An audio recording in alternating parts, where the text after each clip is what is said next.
Last session में हम लोगों ने यहाँ पे column design and detailing perform कर ली थी। आज के सेशन में हम यहाँ पे प्लिंथ बीम डिजाइन का पार्ट कवर करेंगे। सेम वही प्रोसीजर है, आपको यहाँ पे एनालिसिस डेटा पे आना है और जो आपकी स्टैट की फाइल है उसको सिंपल यहाँ पे सेलेक्ट करना है। सेलेक्ट करने के बाद यहाँ पे फाइल लोड हो जाएगी एंड आपको क्या डिजाइन करना है, अभी बीम डिजाइन करनी है। अब जो प्लिंथ है वो किस लेवल पे है, 0.914। ये आपको मालूम होना चाहिए, ये चीज ध्यान रखिए। अगर मैं ऑटो कैड ओपन करता हूँ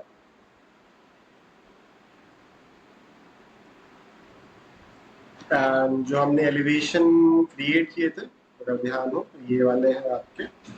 सो DLI dimension linear and DBA dimension base line dimension, ये सारे डायमेंशन आपको दिखाया। तो 1.524 तो -1.524 है, जीरो से ये नीचे की तरफ गया होगा तो -1.524। जीरो वाला लेवल हमने क्रिएट ही नहीं किया है अपने स्टार्ट में, क्योंकि कॉलम को मर्ज कर दिया था। तो यहाँ पे सीधा क्या आ रहा है, 0.914, मतलब जीरो से कितना राइज है, 914, और यही क्या है हमारा प्लिंथ लेवल।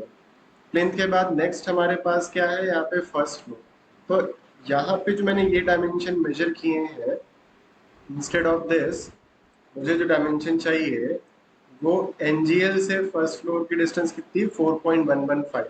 4.114 जो ये वाली पर्टिकुलर डिस्टेंस है, ये क्या हो जाएगा आपका फर्स्ट फ्लोर हो जाएगा। एंड DLI एंटर, NGL से टेरेस का मेजर करो तो 7.315, 7.315 या 4, ये आपका टेरेस लेवल हो जाएगा। ठीक है, नहीं कोई दिक्कत नहीं, 0.001 mm छोटा है, ठीक है, सॉरी मीटर, उससे कोई दिक्कत नहीं। इंडिविजुअली वन बाय वन आपको डिजाइन करना होगा। आप सोचो कि नहीं सबको सेलेक्ट कर लोगे डिजाइन हो जाएगा, तो वो चीज पॉसिबल नहीं है। पहले प्लेन का डिजाइन करेंगे, फिर फर्स्ट फ्लोर का करेंगे और फिर आप अपना टेरेस का करोगे। तो इस सेशन में हम यहाँ पे प्लेन, अपना फर्स्ट, टेरेस और हेडरूम का कंप्लीट डिजाइन करके फाइल को कैसे सेव करना है वो बता देंगे। फिर नेक्स्ट सेशन में उनकी डिटेलिंग कैसे करनी है वो चीज हम बताते हैं। तो सिंपल क्रिएट प्रोजेक्ट पे आप क्लिक करेंगे एंड यहाँ पे आपका कंप्लीट जो बीम लेआउट जैसे आपने रेडी किया है यहाँ पे ऑटो कैड में, प्लिंथ बीम ये है आपका।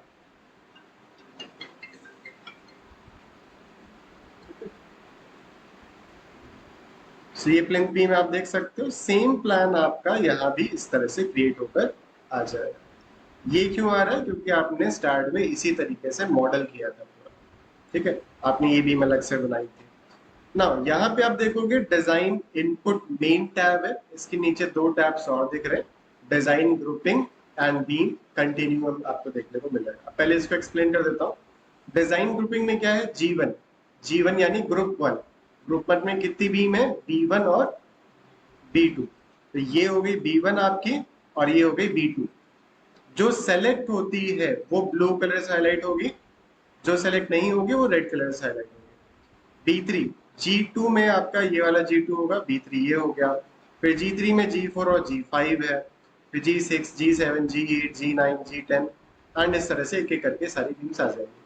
ठीक है, और ये कितने हाइट पे है ये दिखा रहा है। बाकी ये जो पर्टिकुलर पार्ट दिखा रहा है ये बीम का नंबर है जो स्टैंड आपका डिफाइन किया था। बीम कंटिन्यूम की बात करें तो यहाँ पे क्या है, C1 कॉलम है, C1 कॉलम है, फिर B1 बीम है, B1 बीम है, C2 कॉलम है, C2 कॉलम है, B2 बीम है, B2 बीम है, C3 कॉलम है, C3 कॉलम है। तो ये बेसिकली इसका क्या है, कंटिन्यूम दिखा रहा है। बाकी ये बेसिकली बीम का नंबर है। नेक्स्ट हमें सिंपल यहाँ पे क्या करना है, वही सेम सेटिंग्स पे आना है, जनरल एंड रीइंफोर्समेंट्स पे आना है। कंक्रीट का ग्रेड हमने कॉलम के लिए क्या रखा था, M20 रखा था, तो इसके लिए हम क्या रखेंगे, M20 ही रखेंगे, अलग अलग नहीं करिएगा। स्टील का ग्रेड हमने क्या रखा था, 550 हम यहाँ पे करेंगे। क्लियर कवर आपका 25 होगा। मैक्सिमम एग्रीगेट साइज आपका कितना हो जाएगा, आपका 20 mm। ठीक है, 20 mm का आपका एग्रीगेट साइज होता है। फिर मेन स्टील रीबार, जो बीम में लॉन्गिट्यूडनल रीबार पड़ती है उसका जो मिनिमम डाया होता है वो होता है आपका 10 mm, और मैक्सिमम आप जितना ले जाना चाहो ले जा सकते हो। बट क्योंकि ये रेजिडेंशियल बिल्डिंग का प्रोजेक्ट है सिंपल, तो मैं 16 mm से ज्यादा सरिया इसमें नहीं रखना चाहता। हाँ,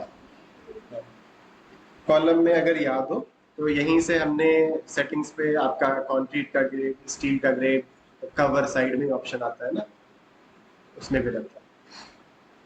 एक बार प्रीवियस वाला सेशन दिखिएगा, उसमें अच्छा समझ में आ जाएगा, नहीं तो बताइएगा फिर से अलग से एक्सप्लेन कर लेंगे।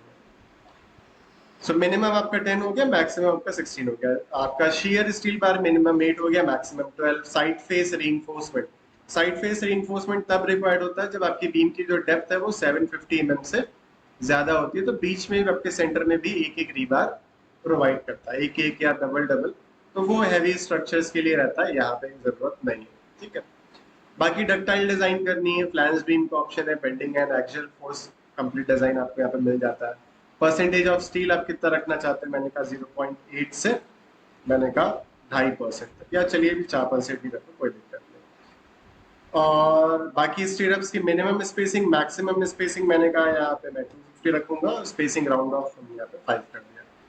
5 राउंड ऑफ मतलब एक तरह से क्या होगा, जैसे 125, 130, 135 इस तरह से, कोई रैंडम वैल्यू उठा के ये प्रोवाइड नहीं करेगा। ठीक है, सो अभी सिंपल इसको ओके करेंगे। तो मेन इसमें क्या क्या कर दिया, कंक्रीट ग्रेड दे दिया, स्टील ग्रेड दे दिया, cover, maximum aggregate size, main rebar, maximum rebar और स्टील का रीबार का साइज हो गया आपका। ठीक है, डक्टाइल डिजाइन हम यहाँ पे नहीं करेंगे क्योंकि हमने अर्थक्वेक लोड्स वगैरह अप्लाई इसमें नहीं किए। Simple okay. देन सेटिंग्स में जाके यहाँ पे रीबार कल्टमेंट का ऑप्शन आता है। सो रीबार कल्टमेंट बेसिकली क्या है कि जैसे एक्स्ट्रा बार्स वगैरह प्रोवाइड कर रहे हो, तो वो कितने कितने स्पेसिंग पे, L/4, कंटिन्यूअस सपोर्ट आपका क्या L/4, बॉटम स्टील के लिए L/16, तो ये बाय डिफॉल्ट जो सेट है इसको एज इट इज आप सेट रहने दीजिएगा। देन सेटिंग्स में आके डिटेलिंग एंड ड्राइंग सेटिंग में, इसमें इफेक्टिव स्पैन जो होता है वो सेंटर टू सेंटर होता है, ना कि क्लियर स्पैन। क्लियर स्पैन अगर होता है तो सेंटर टू सेंटर लेते, सॉरी क्लियर टू क्लियर लेते, लेकिन अगर इफेक्टिव स्पैन बोल रहा है तो ये सेंटर टू सेंटर हमें सेलेक्ट करना है।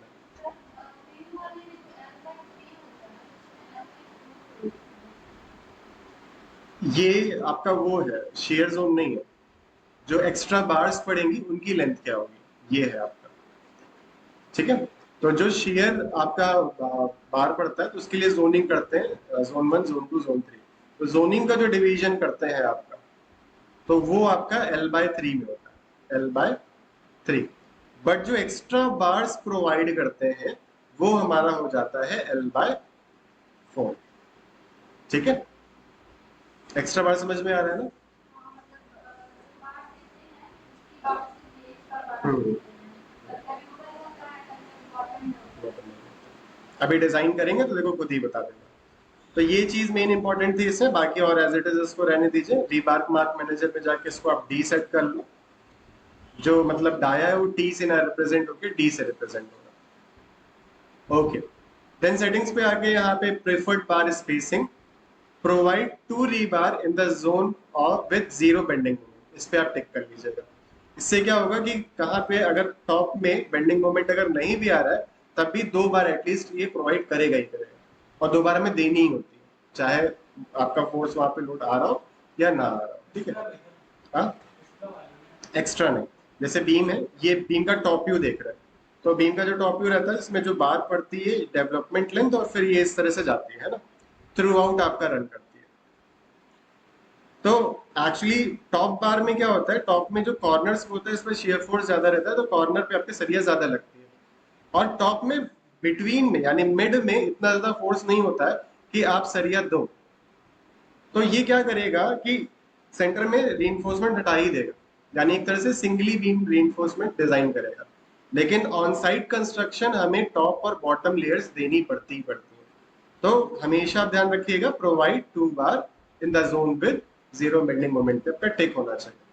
बाकी जो 230 साइज है आपका बीम का, इसमें आप कितनी रीइंफोर्समेंट प्लेस कर सकते हो मैक्सिमम, वो साइज मतलब वो नंबर यहाँ पे आपको प्रोवाइड करना है। अगर 230 आपकी विड्थ है, 3 बार्स प्रोवाइड कर रहे हो, तो एक बार से दूसरे बार की स्पेसिंग कितना होगा आपका, 66 होगा। अगर आप 4 दे दोगे तो 39 हो जाएगा, और अगर आप 5 कर दोगे तो ये 25 हो जाएगा। 6 अगर आप करोगे तो ये अलाउ नहीं करेगा। क्यों? क्योंकि मैक्सिमम जो एग्रीगेट साइज है वो हमारा 20 mm का है, और 20 + 5 बेसिकली हमारा क्या हो जाता है, मिनिमम बार स्पेसिंग हो जाता है। यानी लॉन्गिट्यूडनल बार जो है, एक बार से दूसरे बार की जो बीच की दूरी है, ये आपका जो मैक्सिमम एग्रीगेट साइज है, एग्रीगेट यानी गिट्टी आपका, प्लस 5 mm आपका हो जाता है। तो मैक्सिमम एग्रीगेट साइज हमने कितना लिया था, 20 mm + 5 25, तो 25 से कम नहीं हो। यानी कि बॉटम लेयर में आप कितनी रीइंफोर्समेंट डाल सकते हो, मैक्सिमम 6, क्या आप 5 रीइंफोर्समेंट प्रोवाइड कर सकते हो। तो इसका भी इंपॉर्टेंट रोल होता है। अभी मैं इसको 3 ही सेट करता हूँ, ठीक है, और आगे चल के अगर चेंज करने की जरूरत होगी चेंज करेंगे, एल्स इसको भी एज इट इज रहेंगे। सिंपल ओके करेंगे, सेटिंग्स पे जाके अगेन प्रिफर्ड बार स्पेसिंग हो गया, बेसिक लोड केसेस पे जाके जो भी लोड्स हैं वो आप डिफाइन कर दो, डेड लोड हो गया, डेड लोड हो गया, लाइव लोड हो गया, ये डेड लोड हो गया, स्टेकेस डेड लोड हो गया, स्टेकेस लाइव लाइव लोड हो गया। इस सबको सेलेक्ट करके ट्रांसफर और सिंपल इसको okay. Add from analysis load combination add हो जाएगा, ओके करेंगे और डिजाइन पे जाके ऑटो डिजाइन पे सिंपल क्लिक कर दीजिए। तो यहाँ पे देख सकते हो G8 जो ग्रिड है 230/150, तो ये G8 ग्रिड कौन सी है आपकी, G8 ग्रिड आपकी ये वाली है जो हमने लास्ट में बीम के लिए ऐड की थी, सॉरी स्टेयरकेस के लिए, स्टेयरकेस के सपोर्ट के लिए। तो ये डिजाइन आउटपुट में देखोगे तो क्या हो रहा है, ये फेल हो रहा है, 230/150 हमने दिया था तो फेल। राइट क्लिक करके इसको क्या करेंगे, हम डिजाइन पे क्लिक करेंगे। तो डिजाइन पे क्लिक करोगे तो क्या होगा, यहाँ पे ये रीडिजाइन आप इसको कर सकते हो, ठीक है। ओके 230/150 राइट क्लिक करके डिजाइन पे जाइए, ग्रुप 8 230/150। इसमें देखो बॉटम में रीइंफोर्समेंट नहीं आ रहा है, यानी बॉटम का जो एरिया है वो क्या हो रहा है, फेल हो रहा है। तो दो काम कर सकते हो, या तो आप यहाँ पे बॉटम लेयर्स आप बढ़ा सकते हो, है ना, या फिर इसकी जो विड्थ है 230 था, तो जो कंसील्ड बीम कहूं या हिडन बीम कहूं, तो क्योंकि उनकी डेप्थ कम हो जाती है तो हमें विड्थ उसकी क्या करनी पड़ती है, बढ़ानी पड़ेगी। सो इंस्टेड ऑफ 230 अगर मैं 300 करके इसको डिजाइन करने की कोशिश करूं तो ये पास हो जाएगा, ठीक है। तो B15 300/150 बॉटम में आपकी रीइंफोर्समेंट, और टॉप में कितनी रीइंफोर्समेंट रहेंगी ये, और शेयर बार आपका यहाँ पे शो करना है, ठीक है। अभी इसको हम फिनिश करते हैं, ये सारा आपका ग्रीन हो गया। अब अगर आप कोई साइज रिड्यूस करके चेक करके देखना चाहते हैं, लाइक फॉर एग्जांपल B3 आपकी जो बीम है, B3 कौन सी है, ये वाली बीम है ना, ये 230/300 है, बट मैं इसको चाहता हूं कि आप मुझे बताओ क्या ये 230/230 पे पास होगा। यस हो जाएगा, क्योंकि इस पे इतना ज्यादा लोड नहीं है, तो आप इसको कर सकते हो। फिनिश। तो ये 230/230 हो गया, और इसके अलावा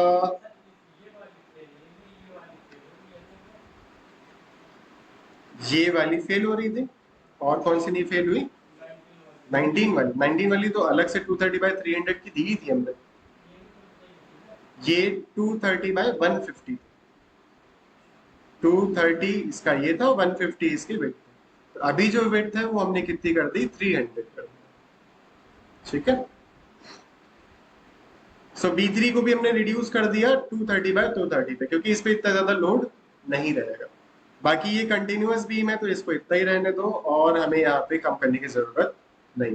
जैसे आप अगर चाहो तो B6 जो है, B6 का अगर साइज कम करके देखते हो, सो B6 डिजाइन, और 230/230 अगर करके मैं डिजाइन करने की कोशिश करता हूँ तो ये हो तो जाएगा, but the thing is problem क्या आएगी, अब ये 230/230 हो गया, इधर से जो बीम आ रही है 230/300 आ रही है, और ये एक तरह से मेन बीम है आपकी।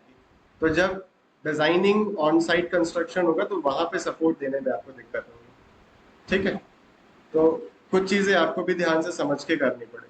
230/300 आप एटलीस्ट रखिए। काफी बार जो प्लिंथ बीम होती है उनका साइज 9 इंचेस बाय 9 इंचेस यानी 230/230 भी लिया जाता है।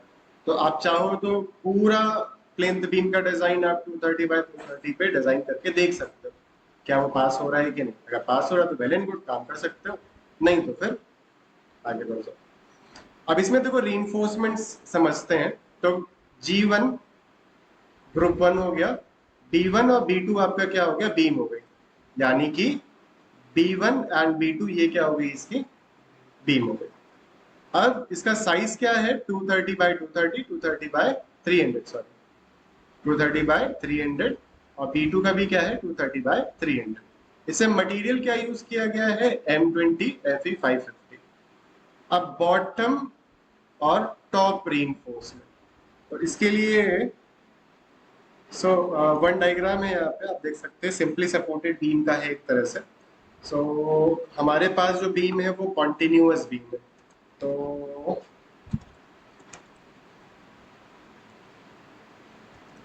Continuous beam detailing 3D।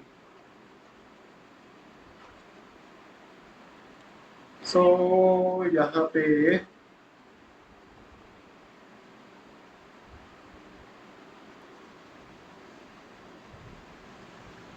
इससे शायद थोड़ा सा आइडिया लगे, बताता हूँ देखिए।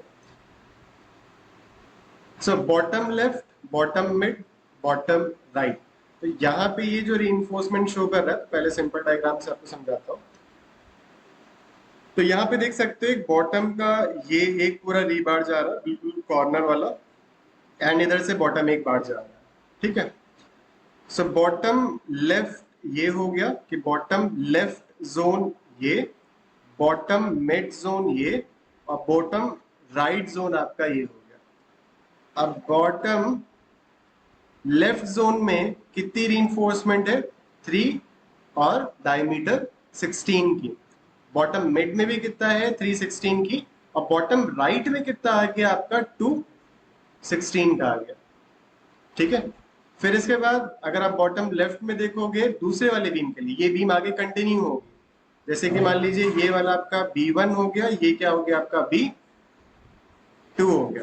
तो यहां से ये नीचे वाला एरिया हो गया। This is your bottom left, bottom mid, bottom right, और इस वाले बीम का फिर ये लेफ्ट हो जाएगा। तो B1 का राइट और B2 का लेफ्ट एक तरह से क्या है देखो सेम होगा, सेम नहीं है तो आप उसको कर सकते हो।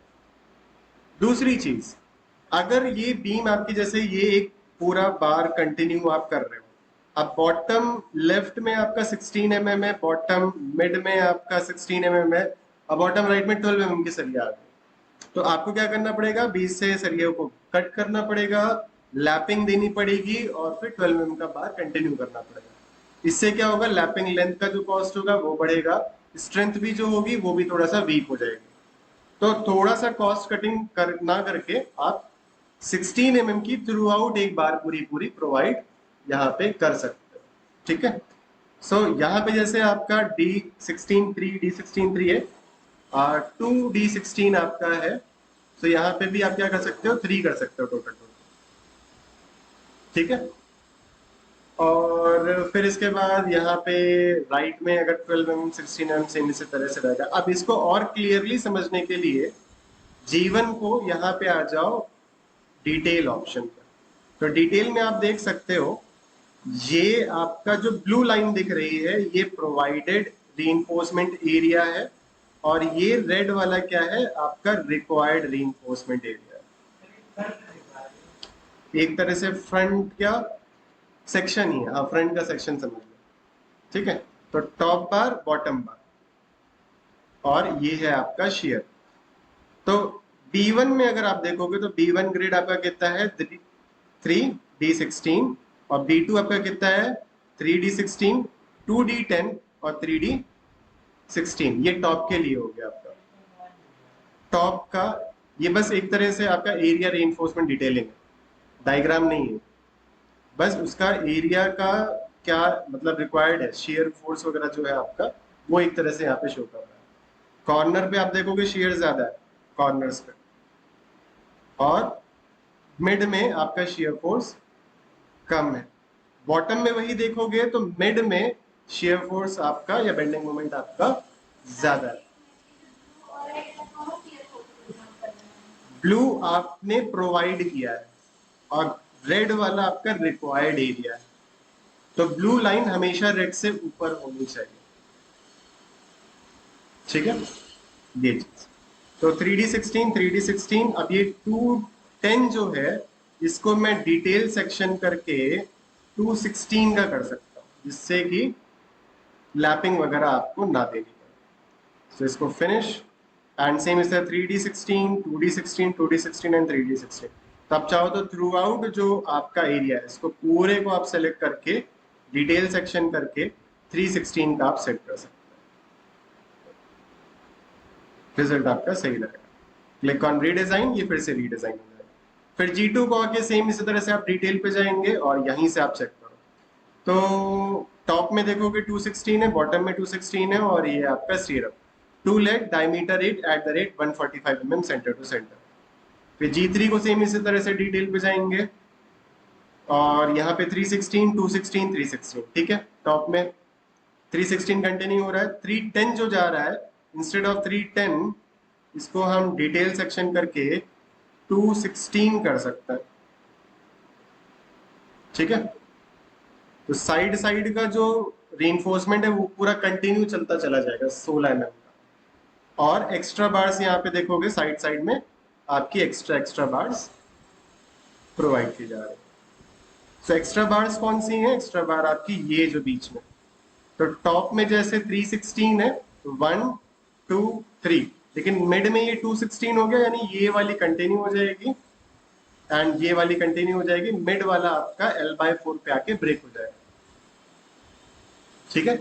सेम इसी तरह से फिर इधर 3 है तो आपका L/4 से ही फिर स्टार्ट हो जाएगा और ये वाला तो आपका साइड साइड वाली पूरी कंटिन्यू रहेंगी। ओके, ये हो गया। देन 316 216 216 एंड 316, ठीक है, ये फिनिश। एंड इसी तरह से एक एक करके आपको सारे डिटेल इंडिविजुअली चेक करने पड़ते हैं। रिपोर्ट्स पे आके टेक्स्ट शेड्यूल पे आएंगे एंड ऑल बीम के लिए चाहिए and top straight extra left extra right bottom सारी डिटेल्स हमें यहाँ पे चाहिए। तो आप इस तरह से देख सकते हो, तो कल्टेड बार एक्स्ट्रा लेफ्ट एक्स्ट्रा राइट वगैरह सब। बाकी अगर आप रिपोर्ट सिंपल मैनर में चाह रहे हो तो टाइप 1 आप सेलेक्ट कर लीजिए, ये बेसिक शेड्यूल आपके पास आ जाएगा। तो B1 में साइज क्या है, bottom reinforcement top reinforcement left mid right, बाकी shear stirrups left zone right mid zone और राइट जोन आपको दिखा देगा। रिपोर्ट्स पे जाके एलिवेशन इन सेक्शन पे जाएंगे, ऑल बीम्स पे जाके cross section cross beam mark anchorage so section mark, ये सब आ जाएगा। तो जो आप यहाँ पे डिटेलिंग देख रहे हो वो उसकी पूरी डिटेलिंग ड्राइंग आपके पास आ जाएगी इस तरह से, ठीक है। सो D16 D16 216 एंड इस तरह से ये आपका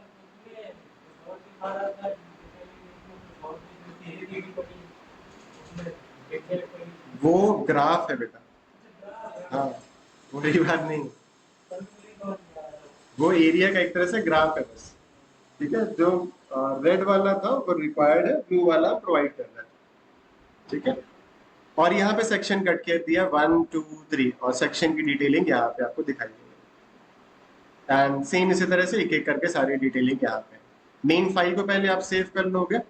सो plinth beam design, plinth beam design and फिर इंडिविजुअली बीम एलिवेशन, फिर हमारा यहाँ पे टेक्स्ट शेड्यूल को सेव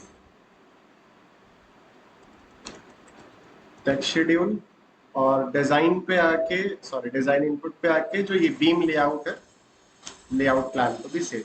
अब इसको सेम ऑटोकैड ओपन करके जैसे लास्ट सेशन में कॉलम में कंप्लीट ड्राफ्टिंग की थी वैसे इसको भी परफॉर्म करना होता है, ठीक है। सो ये सिंपल आपका प्लिंथ बीम। नेक्स्ट हम एक बार फर्स्ट फ्लोर देखते हैं। फर्स्ट फ्लोर और टेरेस लगभग सेम ही होगा, एक बार मैं जस्ट चेक करके आपको बता दूंगा। कर तो दिया सेव, इसको यहाँ से सेव कर लो, वो DXF फाइल में जाएगा। अब यहाँ से स्टार्ट पे जाके ओपन फाइल पे जाइए, मेक श्योर दैट DXF यहाँ पे सेलेक्ट होना चाहिए और फाइल को जहाँ भी आपने सेव की है वहां से ओपन कर लो। This PC home tab projects plinth beam, तीनों फाइल को सेलेक्ट करके एक साथ ओपन कर लो। तो ये सेक्शन आ गया, ये प्लान आ गया, शेड्यूल आ गया। अब जो प्लानिंग वाला है इसमें प्लिंथ बीम को उठा के एक कहीं पे कॉपी पेस्ट कर लो, सबको प्रॉपर सिस्टमैटिक मैनर में फिर सेट कर देना। मेन ये शेड्यूल है, ठीक है, जो वर्किंग साइट पे ज्यादातर यूज होगा। और अगर ये शेड्यूल नहीं समझ में आता है, उसके लिए फिर एलिवेशन ड्राइंग्स वगैरह रहती है, ठीक है। तो एक बार ये ड्राइंग्स पहले समझिएगा, जो चीज नहीं समझ में आती है वो मुझे बताइएगा, उसको हम अलग से आपको फिर एक्सप्लेन कर देंगे, ठीक है।